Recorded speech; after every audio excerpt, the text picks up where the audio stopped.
Was there ever a moment where you didn't unconditionally love yourself? And if so, when did that shift where you stopped that and you started saying, okay, I appreciate myself because of my contribution and my service and who I am? When was that shift? I don't think it was ever I just didn't love myself. There were times, obviously, be angry with yourself or frustrated with yourself or thinking, I'm not doing enough. I mean, I can remember my birthdays, to be honest with you, probably up to my 40th birthday, including my 40th birthday. You have a birthday with a 0 on it once you're over past 30, 35, sometimes 5 years on it as well. People look at their life differently culturally. And I used to think it was bullshit. But sure enough, I would do it. I remember turning 40, and I was really, really unhappy. I was like, Jesus, I've not done enough. I've not helped enough people. I helped tens of millions of people at that point already. Done all over the earth in 100 plus countries at that point, but it was still kind of stuck in my head. So I would earn the love by over-delivering, change somebody's life. Like, I don't get it because somebody says, oh, I love you, Tony. I mean, I appreciate that. Or, oh, you're the greatest.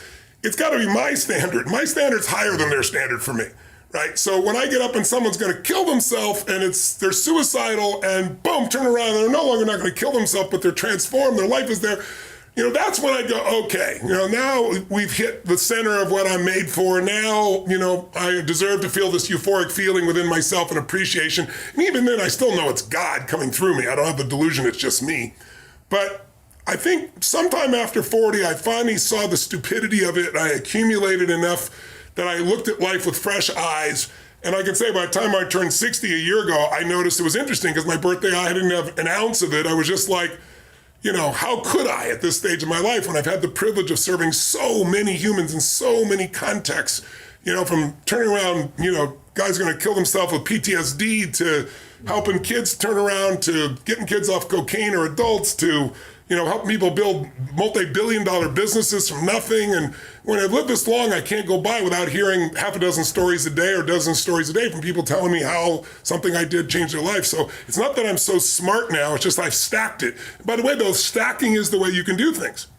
Most of us stack the negative. If you are really angry, it's not usually because of just the moment.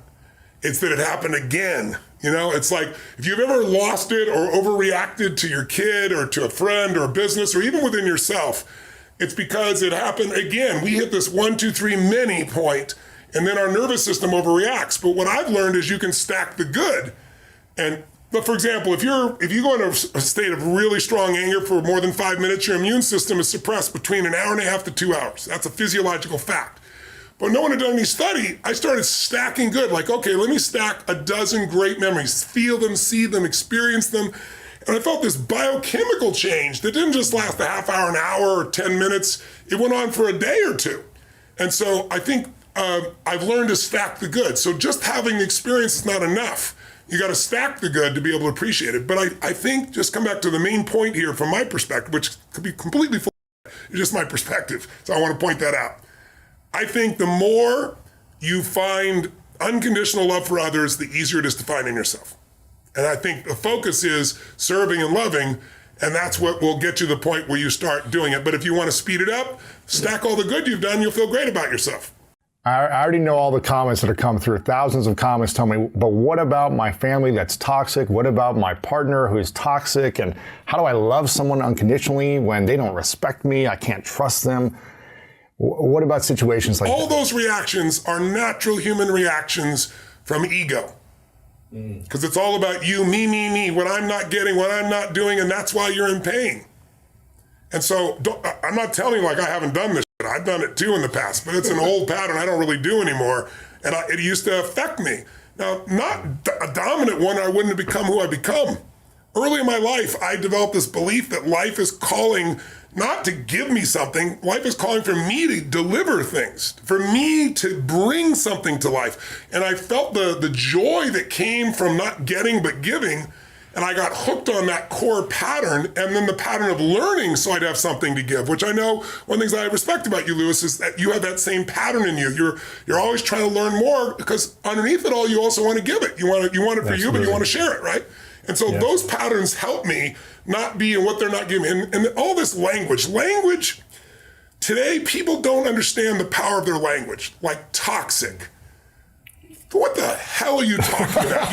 You've been reading too much social media and thinking about yourself, or somebody raised you to constantly judge everybody else. We live in a culture now where people, you're evil or you're like me. That's basically how it is, right? The whole world, everybody else is immoral unless they do what you do, think what you think, experience what you think. I mean, being a liberal, I was a liberal, right? Being a liberal growing up meant I would fight for your ability to say and believe whatever you want different than me.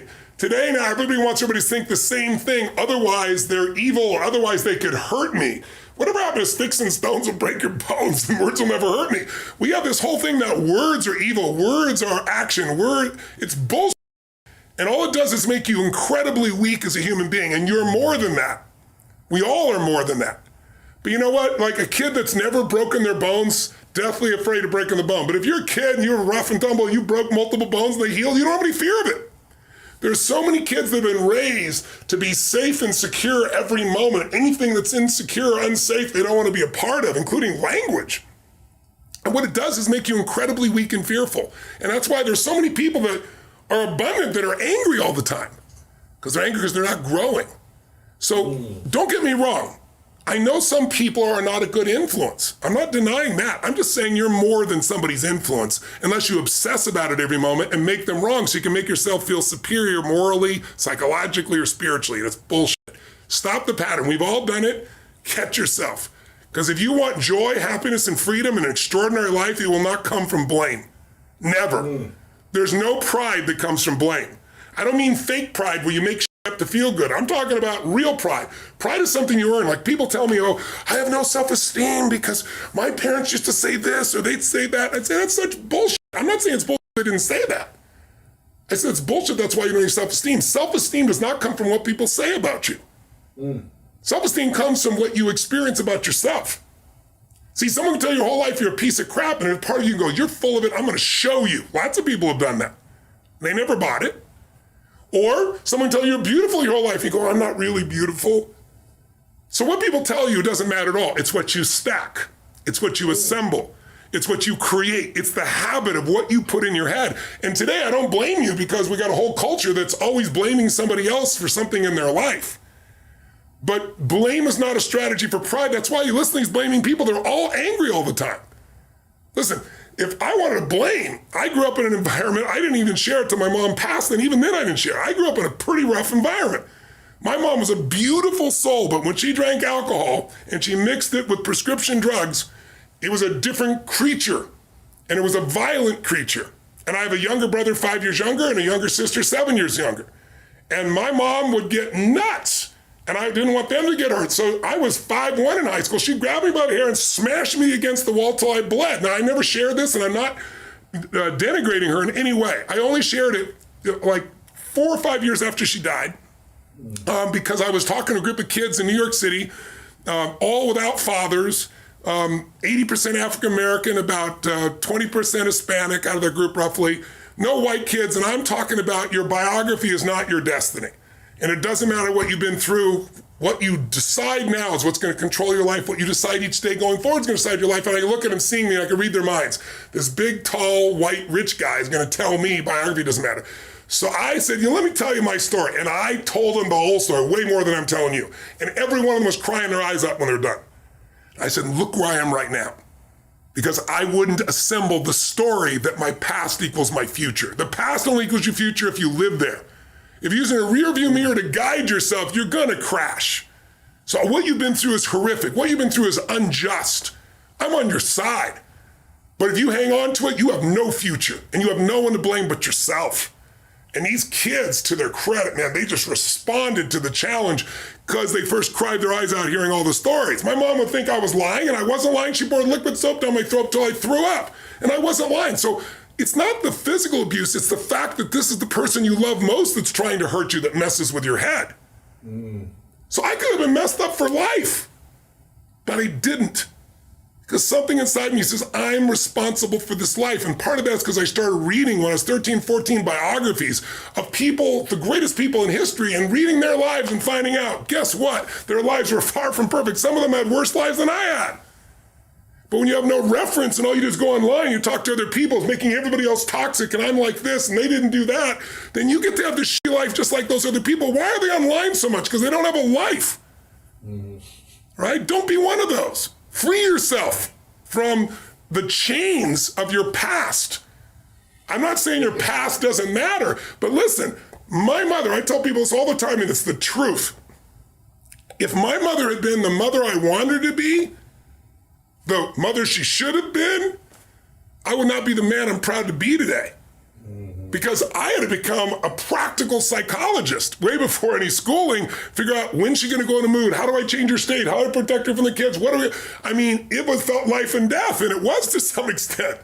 So I developed skills at such a young age. Then when I learned things, I just added to my skills, but I had a core sense of certainty that I could turn anybody around because it started with my mother. And thank God for her. And she encouraged me in so many ways. She did so many great things. And she loved me, even though it didn't look like it at times. So, right. But if your parents, if the people around you said all the things you thought they should have, if they had just not been toxic, if they'd encouraged you, you wouldn't have any muscle. And right now you don't have any muscle because you're using that as the excuse, if you're thinking that. And I'm not attacking you, brothers and sisters. I'm calling to you because I know you're more. Otherwise, I'd just keep my mouth shut. You've been hypnotized by a culture of weakness. Now, having said that, I'll say one last thing. I know you haven't got other questions, but it's so important what you asked. Yes, there are people that you don't want to hang out with that will not serve you. But then move on. Don't sit there and talk about it constantly. Don't waste your time. And you say, but what if it's family, Tony? Mine was family too. Then you learn to grow. You go, they're in my life. If someone can get your goat, if someone can piss you off, if someone can make you feel less than, that's God coming to you saying, grow. You need some spiritual growth. There's got to be some change in your perception, your belief, your emotions, your spiritual look of life. So that can't happen anymore. And when it happens, like at 61, I've been through so many of those things, and I like to do things in mass. I took on big challenges, so I'd have to grow more. But then life throws them at you too. When they come, you just go, okay, it's going to have me until I grow. What needs a shift in me so that it no longer has an impact? But Jim Rohn used to say, my original teacher, he used to say, Tony, what happens if I've got a cup of coffee here? And he'd say, what if your worst enemy drops sugar in your coffee? What's going to happen? And I go, well, you'd have sweet coffee. And he goes, what if your best friend, your mother, your father, your brother, your sister, your loved one drops one drop of strychnine?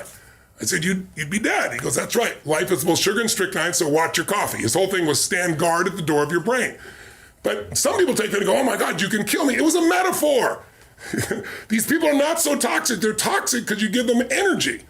So if your mom's crazy and constantly criticizing you and it drives you nuts, just go, that's my mom. That's her way of showing love. And I find a new perspective. And no matter what she does, just stay in a beautiful state and love on her and think, boy, think of all that she cares and feels for, all that she's frustrated in life, or all that she's going through that's made her this way.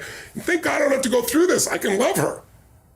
It's like your growth is the only limit to your happiness. If you're not happy, you're not growing in some area. And usually it's a place where you're blaming, you're pointing the finger. I don't care if it's government, don't get me wrong. People can be unfair, unjust, that's for sure happens. But you can't control that. You can't make it not happen. What you have to do is become stronger than any of it so you're free. Freedom comes from growth. Freedom does not come from control. Because control is an illusion. You can't control everybody. No matter how hard you try, you can't control what they think or feel. And not everybody's going to be fair and just. And you, my dear friends, and I have not always been fair and just. Whether we admit it or not, it's just the nature of being, a human being. Mm-hmm. But we can make the largest pattern fair and just and loving and powerful and serving and growing until it becomes the dominant thing inside you. And then you experience life as being great, not you're great. Life's great because you're living a great path. It seems like what I'm seeing and hearing from a lot of people that this past year, everything has fallen apart for them. Their health, their relationships, their finances, their mission or purpose, and their spiritual awareness, like every area of life has been in breakdown mode for some people. Well, not everyone. Some people have had incredible lives and have stepped up to the occasion and broken through on all these things. But I'm seeing a pattern of a lot of people breaking down in many areas. hypothetical scenario, let's say you could only focus on one thing to get you started. You only had the time and energy to focus on one of these areas. Your health, your relationships are all breaking down. Your finances, you're in failing everywhere. Where should people lean into first to kind of create that foundation so that everything else can start to rise as well? I think before you answer what to do, you got to answer why you're there. It is not because of the pandemic. I remember when 9/11 happened and people tell, oh my God, my life was destroyed because of 9/11. And there were people in the same building who turned their life around, grew spiritually, grew closer to their family, made their businesses larger, and the same building burned down, right? I know in my case, 9/11 comes, if you can imagine, I'm fortunate enough to have now more than 80 companies in all these different industries. And obviously, I've done pretty darn well by most people's standards of business and life. But my core mission is what I do for a living. It's why I'm here talking to you right now. It's getting people to be free and alive and have the level of fulfillment that they deserve to have. I know they desire, but I also believe they deserve to have. But to deserve to have it, you got to do certain things, right? And so you're not in the place of being overweight because you lost your job. So stop the bullshit. Blame. Blame is not a strategy for a meaningful life. Blame is not a strategy for greatness. So you got to resolve that, number one. And then your question was, what's the one thing to focus on if you can only focus on one? I think it's smart to focus on one thing primarily. Focus on too many can be overwhelming. Other people, it's good to focus on multiple things. It depends on your personality. So I wouldn't presuppose. But then the answer would be whichever thing you're most desirous of changing, whatever thing is giving you the most pain. So if it's your relationship, I'd go full force on that. Now, in the world we're in today, you don't usually have the privilege of going, okay, I want to work on just being happy. Well, I can train you to be happy while hell's breaking loose. You can sit in this chair and be totally euphoric. But if you do that in a Western culture, people come and take your furniture, right? So you probably have to work on both your business or financial side and some personal side. I would be working on both. And to me, the way to attack that, if you're not sure which area is to start with the body. And I know you can relate to this, Lewis, because you and I both share this in common. It's like, I always teach physiology first, as you well know. If you change the body, you'll change the emotions. If you change the emotions, you'll change your decisions, you'll change the quality of your life. Because the quality of your life is your emotions. It's not what you get. You can have $1 billion and commit suicide. People have done it, right? You can have beautiful relationships and commit suicide. You can have people loving you and be sad all the time. Our pattern of emotion is our home. And you have to upgrade your home. You have to train it. And one way to train it is the emotion comes from the way you move, the way you breathe, the way you speak. So if I said to your listeners, there's a depressed person behind the curtain over here, and I'll give $100,000 to their favorite charity if they had to describe their body, their posture, and they're depressed, you tell me. I'll just use you as the example. What does that person look like? They're slunched down. They're looking down at their feet. They're not looking upward. Their shoulders are over. Are they breathing full or shallow, do you think? They're shallow. Are they talking fast or slow? They're talking, if they're depressed, they're probably talking fast because they're not calm. Well, no, that's usually stressed. Depressed is different than stressed. They're slow. They're probably talking low volume, slower than. And all those physical characteristics change your biochemistry towards this feeling of being depressed. And in a depressed state, you won't do anything. When I used to be depressed, and I don't get it anymore, I just took it out of my life. I even took the language of it out of my life.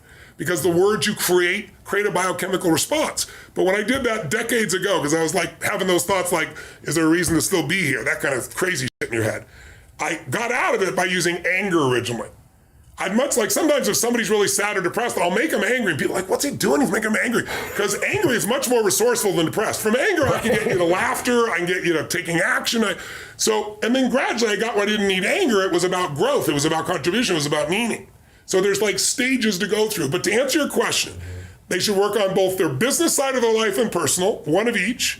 And in order for either one of those to work, you need to be in a strong emotional state. And if you start with your body, like I start every morning in my cold water, start every morning with my workout. I start every morning like feeding my mind, right? So there's certain things you got to do physically so you're strong enough to remember the truth. Because remember, fear is physical.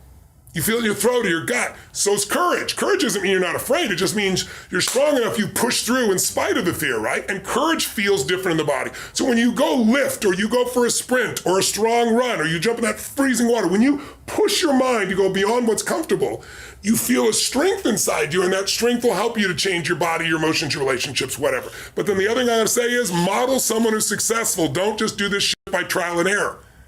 Like, find somebody who has what you want, ideally maybe more than one person, 2 or 3, and figure out what are they doing different than you in their relationship? What do they believe different than you about relationship? If it's their body, what are they doing different? They're not lucky. They're doing things differently. You might be slightly biochemically different, but there's patterns there that you can see. And so instead of learning by trial and error, which can take decades you may never learn, Jim Rohn taught me success leaves clues, man. Find someone's got what you want, study what they do, every aspect of it, and then add yourself to it. And that's the pathway to speed of transformation. So now, like, I've done it. I'm not the only person. There's so many companies that went from worse off than they'd ever been in their history to the best off because they found a way to pivot. But that required a psychological piece of not blame. So maybe it's time for you to think for yourself and model what works instead of just what you're told. That's something to consider for yourself. Look where I am right now. Because I wouldn't assemble the story that my past equals my future. The past only equals your future if you live there. If you're using a rear view mirror to guide yourself, you're gonna crash. So what you've been through is horrific. What you've been through is unjust. I'm on your side.